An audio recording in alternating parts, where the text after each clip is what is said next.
Assalamualaikum dan selamat sejahtera. Hari ini kita bertemu lagi dalam PDP Sains tahun 2, Rabu 4 Ogos 2021.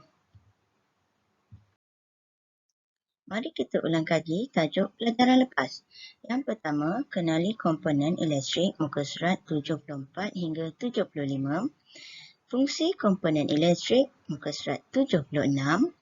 Membina litar elektrik muka surat 77 hingga 78 dan mengapa mentol tidak menyala muka surat 79 hingga 80. Hari ini kita teruskan dengan tajuk pembelajaran iaitu konduktor dan penebat yang mana kesinambungan daripada membina litar. Lin memerhatikan ayahnya menanggalkan hujung wayar-wayar berwarna merah, biru dan hijau untuk mendedahkan logam berwarna emas. Ayahnya kemudian menyambungkan hujung-hujung wayar tersebut kepada pin-pin sebuah plug. Mengapakah ayah perlu menanggalkan penyalut-penyalut berwarna untuk mendedahkan logam berwarna emas tersebut? Tanya Lin. Penyalut-penyalut nampak lebih cantik dengan warna-warna yang berbeza. Ayahnya tersenyum dan menjawab, penyalut-penyalut berwarna ini tidak membolehkan arus elektrik mengalir. Jika ayah menyambungkan wayar-wayar tanpa menanggalkan penyalut, arus elektrik tidak boleh mengalir daripada soket melalui pin-pin pada plug ke dawai kuprum di dalam wayar. Jadi, cerek elektrik ini tidak akan berfungsi. Terdapat dua jenis bahan. Pertama, konduktor elektrik. Bahan ini membenarkan arus elektrik mengalir. Contoh-contoh ialah wayar kuprum di dalam penyalut-penyalut plastik berwarna dan pin-pin loyang pada plug. Semua logam adalah konduktor elektrik. Sesetengah bukan logam seperti air dan grafit sejenis karbon adalah konduktor elektrik. Jenis yang kedua dipanggil penebat elektrik. Bahan ini tidak membenarkan arus elektrik mengalir. Contoh-contoh ialah penyalut-penyalut plastik berwarna ini, kaca, getah dan kebanyakan bukan logam.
Melalui video tadi, kita dapat mengetahui bahawa konduktor elektrik membenarkan arus elektrik melaluinya. Contohnya wayar kuprum, pin loyang, bahan lain seperti air dan juga grafit iaitu karbon di dalam pensel. Manakala penebat elektrik pula iaitu tidak membenarkan arus elektrik melaluinya. Contohnya seperti penyalut plastik, kaca, getah dan bahan kebanyakan bukan logam. Apakah yang akan terjadi pada nyalaan mentol sekiranya switch digantikan dengan objek atau bahan lain? Contohnya, kita hendak menggantikan getah pemadam yang merupakan bahan penebat. Jadi kita akan lihat apa yang berlaku kepada mentol. Betul, mentol tidak menyala kerana getah pemadam merupakan bahan penebat elektrik yang mana tidak membenarkan arus elektrik melaluinya.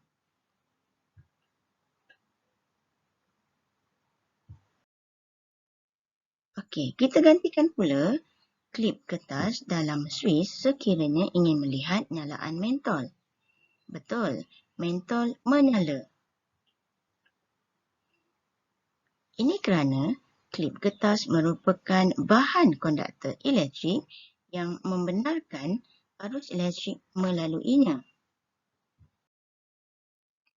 Seterusnya kita pergi buku latihan aktiviti sains muka surat 51 yang mana kamu perlu warnakan mentol dengan warna merah dan biru sahaja. Lihat dalam kotak A, B, C dan D. Yang mana bahan yang digantikan seperti cawan kertas, paku, bekas plastik dan juga klip kertas. Perlu warnakan dengan warna merah atau biru bagi melihat nyalaan mentol. Kiranya mentol menyala, warna dengan warna merah. Sekiranya tidak menyala, warnakan warna biru. Jadi, apa yang menyebabkan mentol tidak menyala? Kamu lihat objek yang diuji.